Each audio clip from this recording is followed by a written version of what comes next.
Oi, tudo bem com você? Hoje nós vamos conversar sobre uma comédia teatral, Lisbela e o Prisioneiro, do autor brasileiro Osman Lins. Lisbela e o Prisioneiro é uma história que se tornou bastante famosa após uma adaptação para a minissérie na Globo em 94, se não me engano, e depois uma adaptação para os cinemas em 2003. Eu assisti essa adaptação do cinema e eu me lembro de ter amado a história, a escolha do elenco, a escolha da trilha sonora. Eu saí encantada do filme. Só que eu nunca mais revi esse filme. E também não tinha prestado atenção, porque certamente apareceu no começo, baseado na obra de Osman Lins. Eu fiquei bastante surpresa por descobrir que, afinal de contas, aquela história era baseada num livro e decidi comprá-lo. Mas comprei com o pé atrás, porque vi que o autor era Osman Lins. Um autor bastante profícuo até na época em que ele atuou. Ele escreveu romances, contos, peças de teatro, foi professor universitário, era doutor em literatura. Ele tinha o talento para escrever e também tinha o conhecimento teórico a respeito de literatura. Eu li só alguns contos dele, eu nunca cheguei a ler algum romance. E mesmo nos contos é perfeitamente possível perceber que ele se ocupa muito mais de explorar o íntimo dos personagens do que de enfatizar as ações em si. Ele também é muito famoso por seu experimentalismo formal. Ele gostava de inovar, de ousar na forma própria dos romances que ele escreveu. E digamos que eles eram montados de um jeito bastante particular. E montado aqui bastante proposital para a forma como ele dispunha o texto dos seus romances. E eu, sabendo de tudo isso, sabendo da fama de livro difícil que tem sua obra máxima, né, que é o Avalovara, tinha um certo pé atrás para ler Osman Lins. Antes de iniciar a leitura deste livro, é bom lembrar que ele foi publicado pela primeira vez em 1964. O seu autor faleceu em 1978. Nós não podemos incorrer em anacronismo e tentar ler um livro de 1964 com a cabeça que nós temos hoje, com os entendimentos que nós temos hoje. Então, existem alguns comentários aqui que são inadequados hoje? Existem, mas não é a maior parte do livro. Uma versão diferente da Renata por aqui. Quando eu estava editando esse vídeo, eu percebi que quando eu chego neste ponto da gravação, tem um barulho externo horroroso, do qual eu nem tomei conhecimento. Eu acho que eu estava muito concentrada falando sobre o livro e eu não consegui tratar esse barulho na edição. Eu dizia que este autor, o Osman Lins, é conhecido pela complexidade das suas obras e pelas inovações e por um caráter mais intelectual dos seus livros. Mas Lisbela e o Prisioneiro destoa completamente dessa complexidade e dessas inovações que ele propunha. É um texto simples, de fácil compreensão, ele não se aprofunda em discussões sociais, embora as apresente. Como é uma comédia, ele acaba debochando dessas situações que são mostradas. Então existem aqui algumas demagogias, hipocrisia, abuso de poder, o trato da coisa pública como se privada fosse, machismo, mas é tudo mostrado só, não existem grandes discussões a respeito. Esse livro se passa quase inteiramente dentro da cadeia. Tem uma ou outra cena que se passa na calçada, ali nos muros, nos arredores, mas é sempre ali em volta da cadeia mesmo. Cadeia a propósito da qual o prisioneiro do título está foragido. O tenente Guedes, o responsável ali pela ordem, a autoridade local, quando soube que o Leléu, nosso prisioneiro em questão, tinha talentos artísticos, sabia se equilibrar em arame, né? Era um aramista, achou que seria muito justo, muito conveniente levar o prisioneiro para sua casa para que ele se apresentasse para os convidados durante o noivado da sua filha. Olha aí o abuso do poder, por exemplo, né? E o Leléu, que só é malandro, mas não é nem um pouco bobo, muito pelo contrário, ele é bastante esperto, se apresenta, aproveita ali o momento, uma distração na festa e ó, foge. Para desespero do tenente Guedes, porque o juiz local ficou sabendo dessa fuga e está na cola ali do tenente para que se investigue essa irregularidade, esse abuso que aconteceu. E o tenente Guedes está indignado com essa investigação, porque na cabeça dele ele fez um favor para o Leléu tirando ele da cadeia. Ele não consegue nem enxergar que o Leléu fez um favor para ele trabalhando de graça e ainda por cima de forma irregular, né? No início do livro ainda, o Leléu é recapturado e quando ele está sendo levado de volta para a prisão, percebe que existe um touro solto na cidade, esse touro escapou e ele está prestes a atacar um homem. Então ele consegue domar esse touro, ele vai e doma o touro pelos chifres, salva este homem, mas segue de volta para a cadeia. Quando ele retorna, essa façanha é comentada ali, as pessoas que estão em volta não acreditam muito. Logo em seguida chega quem? O homem que foi salvo, Frederico Evandro. E ele quer, porque quer, pagar o favor que o Leléu fez para ele. Só que ele quer pagar como? Em serviços. O Leléu não quer de jeito nenhum, porque como eu disse, ele é malandro, só que ele tem limite. E por que ele não quer aceitar esse serviço de jeito nenhum? Porque o Frederico Evandro é um matador de aluguel. E ele quer, porque quer, que o Leléu dê um nome para ele de algum inimigo para que ele possa matá-lo e pagar sua dívida. E esse Frederico Evandro, esse matador, é conhecido como Vela de Libra, porque, olha, ele pode até ser um matador, mas ele é uma pessoa religiosa. Antes de cada assassinato, ele acende uma vela, a tal da Vela de Libra, encomendando a alma da pessoa que ele vai assassinar. Mas e aí? Onde é que entra a Lisbela nessa história? O touro era dela. E o noivado em que o Leléu também se apresentou era de quem? O dela. Lisbela, noiva do Dr. Noêmio. Um advogado almofadinho ali, que é meio mal visto, porque no livro ele é vegetariano e as pessoas não se conformam, né? Como é que alguém pode viver sem carne? E ele quer forçar a Lisbela a ser vegetariana também. Mas enfim, esse touro era da Lisbela porque era um presente de casamento de um dos padrinhos. E eis que ela chega até a cadeia para procurar o pai dela para contar que teve essa fuga na cidade e que alguém controlou o touro. Tá lá o Leléu, encantado, embevecido, porque no dia em que ele fez a apresentação no noivado dela, ele ficou encantado por ela e ela também notou o Leléu. Logo que a Lisbela chega procurando o pai, o noivo dela chega também. Então, bem no começo do primeiro ato, nós temos praticamente todos os personagens do livro já apresentados. Eles se unem nessa cena inicial. Então, existem alguns guardas, acho que são 3 guardas, tem mais 2 presos além do Leléu, o delegado, a Lisbela, o noivo e logo chega também o vendedor de passarinho. O tenente Guedes, que é o responsável por essa delegacia, aliás, ora ele é chamado de tenente, ora de delegado, são a mesma pessoa. Ele se diz muito autoritário, que a autoridade é um fardo, mas de uma forma ou de outra as pessoas estão sempre passando por cima da autoridade dele. E ainda nesse início a gente fica sabendo por que o Leléu está preso. Ele é um conquistador barato, um Dom Juan ali de Pernambuco, porque essa peça se passa em Vitória de Santo Antão, por sinal a terra do Osmanlins. Ele é um sem vergonha, um conquistador barato e ele está preso por deflorar uma mocinha de 15 anos, a Inaura.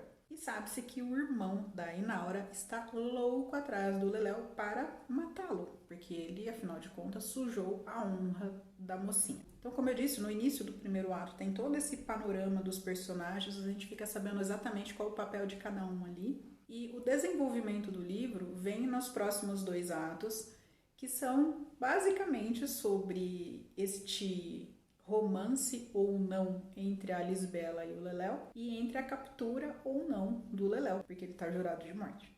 E existem ainda umas tramas secundárias com os guardas e o vendedor de passarinhos. Um dos guardas aqui é um corneteiro. Ele tem que tocar a corneta para dar o silêncio das 9 horas.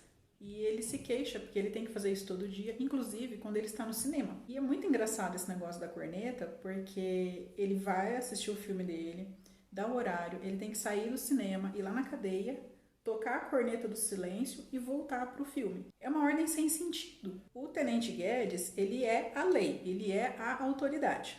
E embora as pessoas estejam o tempo todo ali contrariando a autoridade dele, algumas ordens, claro, são cumpridas e são cumpridas cegamente. Inclusive ordens sem propósito como essa de ir tocar a corneta para fazer silêncio na cadeia. E o vendedor de passarinhos é uma figura muito interessante porque ele tem a história dele. Ele é casado e tá roubando a mulher de outro cara, tem a questão da honra ali de novo, né? A macheza atacada. Mas não é isso exatamente que me interessou nessa figura. Se você for ver o filme, você vai perceber que em vários momentos, em várias cenas, existem gaiolas e existe alguém questionando o passarinho preso. Até uma das cenas iniciais do filme é o Frederico Evandro, que ele reclama que tem um passarinho preso ali, que ele não gosta de ver ninguém preso.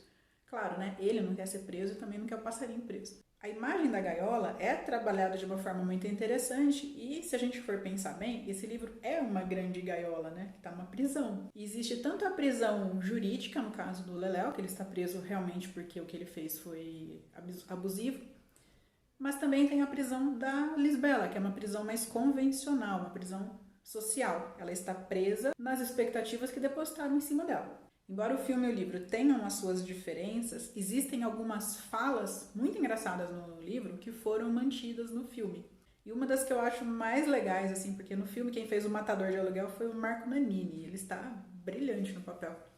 Alguém pergunta pra ele, mas como o senhor tem coragem de matar as pessoas? Aí ele fala, não, coragem eu não tenho não, o que eu tenho é costume. Então tem várias falas, assim, bem caricatas no filme que saíram literalmente do livro. Gostei muito desse livro, foi uma leitura rápida, gostosa de se fazer. Fica já a recomendação aqui desde já. Mas eu ainda gosto mais do filme do que do livro. E agora, volta a Renata do começo do vídeo e vamos falar sobre o filme. Agora eu vou falar sobre o filme, que eu prefiro em relação ao livro, inclusive. E não é por ter achado o livro ruim, de forma alguma. É uma questão de gosto mesmo. Eu gosto mais da história contada no cinema do que da história contada no livro. No livro, como eu disse, o Leléu começa a história já preso por ter deflorado uma mocinha, a Inaura. No filme, ele é uma pessoa livre e ele é um ambulante, um nômade. Ele dirige um caminhão e em algumas cidades ele para e vende uns elixires. E é lógico que aquilo tudo é propaganda enganosa. Em outras, ele se apresenta com artes circenses. Em outras, ele monta um parque. Em cada lugar que ele passa, ele adota um nome e ele tem uma atividade diferente. E no filme, a Inaura é uma mulher madura. Talvez isso tenha me incomodado muito no livro. No filme, ela é uma pessoa madura, ela é esposa de alguém que vai persegui-lo. No livro tem guarda demais, então em algumas situações eu me confundia, eu não sabia quem que era o corneteiro, qual deles que era o bígamo. Já no filme, essas figuras dos 3 guardas e do vendedor de passarinhos, que é o Tanzinho, foram juntadas num personagem só, que é o Citonho. Então o Citonho do filme é jovem, sem vergonha, vende passarinho e tá roubando mulher dos outros. Isso traz uma comicidade muito grande pro filme, porque colocaram um ator muito engraçado, ele faz um personagem extremamente caricato e ele quer morar na delegacia com a amante dele. Então, vira e mexe, eles armam um varalzinho para se esconder ali atrás, para tentar fazer alguma coisa e sempre são interrompidos. Então é mais um desses abusos, né? A pessoa quer fazer da delegacia um motel. Um outro personagem que é muito mais interessante no filme do que no livro é o Tenente Guedes, pai da Lisbela. No livro, ele é muito autoritário, muito traiçoeiro. Quer dizer, ele tenta ser autoritário, né? Ele não consegue. Mas ele é muito traiçoeiro, se acha acima da lei, acha que porque ele é o tenente, ele pode fazer tudo. Já no filme, ele é mais atrapalhado, mais bonachão, tem menos autoridade ainda. E esse lado traiçoeiro do personagem do livro foi transferido para o noivo da Lisbela, que no livro quase não aparece. Então nós temos um Tenente Guedes no livro muito acima da lei e só pensando em como que ele vai fazer para se livrar do Leléu e do homem que quer matar o Leléu. E no filme, ele na verdade ele quer se livrar de qualquer tipo de confusão. Ele só quer casar a filha dele. E o noivo no livro é um personagem mais apagado. Toda vez que ele aparece, ele é insuportável, ele tá sempre reclamando de alguma coisa, se faz de vítima. Mas no filme, ele é um personagem ainda mais chato. E ele é quem arma todas as situações para tentar tirar o Leléu de cena, coisa que no livro coube ao pai da Lisbela. A Lisbela do livro tem algo nela já para se insurgir contra as autoridades. Ela não confronta exatamente o pai dela, ela dá um jeito de contornar e fazer o que ela quer. Já a Lisbela do filme é uma Lisbela muito sonhadora, muito bobinha. Então é o único personagem que eu acho mais legal no livro do que no filme. Só que, para o tom geral da história, aquela Lisbela interpretada pela Débora Falabella ficou muito legal, porque casou a liberdade inicial do Leléu com a doçura da Lisbela. Então eu gosto mais do filme, porque se explora mais a figura do Leléu, porque ele está livre, então ele está ali nos corres dele, no estilo de vida faz tudo e também conquista todo mundo em tudo quanto é canto. E também por conta dessa mudança de peso, né, do pai da Lisbela, que acabou ficando muito mais engraçado, e da centralização desses outros personagens secundários em um único guarda. Dessa forma ficou muito mais fácil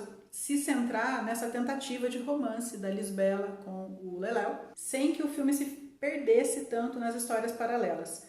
E para além disso, eu amei a forma como o cinema usou o cinema durante o filme. Lembra que eu comentei que um dos soldados aqui gosta de ir no cinema e interrompe a sessão porque ele precisa tocar a corneta? No filme, quem gosta do cinema é a Lisbela, e ela vai junto com o noivo, que vive debochando dos filmes que ela gosta. Como eu disse, o cara é insuportável. Mas ela gosta de ir ao cinema e ela sonha com um amor de cinema para a vida dela. Então, em várias cenas, existem os personagens de Lisbela e o Prisioneiro confrontando, ou pelo menos com a tela do cinema de fundo, passando uma história que, de alguma forma, complementa o que está se passando com os próprios personagens. E isso foi usado de uma forma tão bonita e tão realmente complementar a história, que você sabia o que ia acontecer em seguida pelo que estava aparecendo na tela. Só que num determinado momento, quando a Lisbela percebe que ela realmente está ali mexida por alguém que não é o seu noivo, a situação se inverte. A tela é que começa a esperar que os acontecimentos de Lisbela e o Prisioneiro aconteçam para que eles repitam. Eu achei esse recurso genial e deu um toque todo diferente e antiguinho pro filme, porque essa projeção que se passa no cinema deles é em preto e branco. Como eu disse, eu gostei muito do livro Lisbela e o Prisioneiro, então eu recomendo, claro, a leitura do livro e, se puder, veja o filme em seguida, porque eu achei que foi uma experiência muito legal. Não só para comparar as obras, mas principalmente para apreciar as duas obras, porque literatura e cinema são artes diferentes, cada uma tem a sua forma de expressão e eu gosto muito das duas. Esse papo sobre cinema e literatura fica para um próximo vídeo. Por hoje eu queria apenas recomendar a leitura de Lisbela e o Prisioneiro. Nós nos vemos nos próximos vídeos. Até mais!